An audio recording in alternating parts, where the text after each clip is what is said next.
everybody, Happy New Year. It's Brian from PFC here. Back to you guys again for another installment in our drill series out here, working in conjunction with AR15.com. Today's drill is actually a two-parter. We have a dry component that with the holiday weather, the wintertime weather, inclement weather outside, it allows you to practice some skills indoors inside the house. And the second component is something if you do have the opportunity to break away and get outside onto the range, you can do them live as well. This also supports our upcoming course that we're doing in conjunction with AR15.com, TIDE, Tactical Indoor Defense and Evacuation. Primary focus that we have today, guys, is bilateral weapon system operation, or in layman's terms, running that gun on both sides of the body. We want to talk about that for just a moment. There are some people out there that are very sort of opposed to this or averse to this, and our philosophy on it is very, very simple. If you were to get into a fist fight, you'd be handicapping yourself if you were unable to take and use your support side leg, your support side hand or fist or elbow in order to defend yourself. We see in real world encounters, lethal encounters, that what actually happens is people do get shot, people do get hurt. Barricades, corners, particularly inside of buildings and structures like we're going to be talking about today and in our upcoming program, are going to force that shooter to take and work around barricades and whatnot. In doing so, if we're not running that weapon system bilaterally, we're exposing more of our body than we ultimately need to.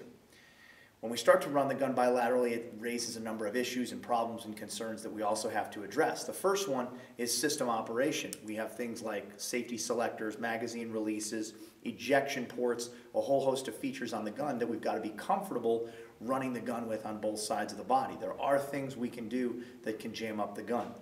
Next are those variable features. We can't get rid of the safety or the ejection port on the gun, but things like a sling, for example. If I've got a sling on that weapon system and it's choking me or it's interfering with reloads or the ejection of brass from the weapon, it's something that I might want to modify or ultimately discard altogether.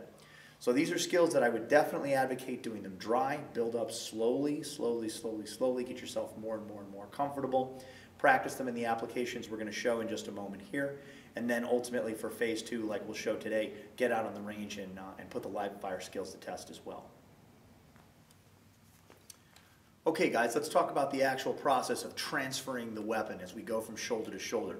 We're really big on verbiage. We hear the word transition a lot, and transition, at least in our world, means going from one weapon system to the other. Transfer is moving that weapon system from one side of the body to the other. So, the first component on the gun that is going to affect how this process is performed is whether or not the shooter does or does not have a vertical foregrip or an angled foregrip.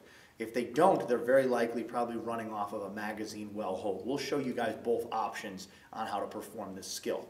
So, saying for example that we do have that magazine well hold, the first step in the transfer is what we call opening the gate. The shooter is going to move that support hand forward on that magazine well, opening up and exposing that space to be grabbed by the dominant hand. That hand will slide forward and assume a grip on the front of the magazine well, moving the weapon around to the opposite side shoulder and acquiring a final firing grip. If you've got a good square dynamic fighting platform, footwork adjustments are not necessary. Moving back in the opposite direction. From here, from the left side to the right, I'm going to move that right hand slightly forward, opening up a small channel or gap, grasp the front of the mag well, guide the weapon around, and then I'm in that final firing platform as well. In the event that we have the vertical foregrip, that step of opening up the mag well is unnecessary. So from here, with the weapon mounted, I can simply grasp and transfer the weapon around to the left-hand side. From the left to the right, I'm here, grasp, move around to the opposite side, and I'm in business.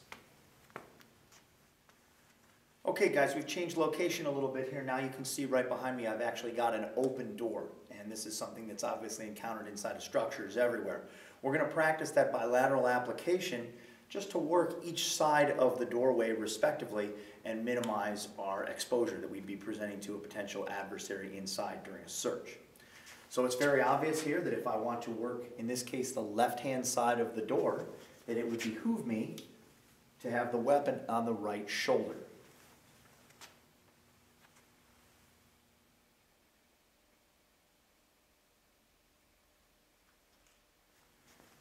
In order to work the right-hand side of the door,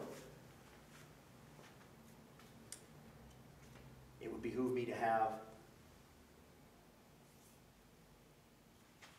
weapon in the opposite shoulder, obviously.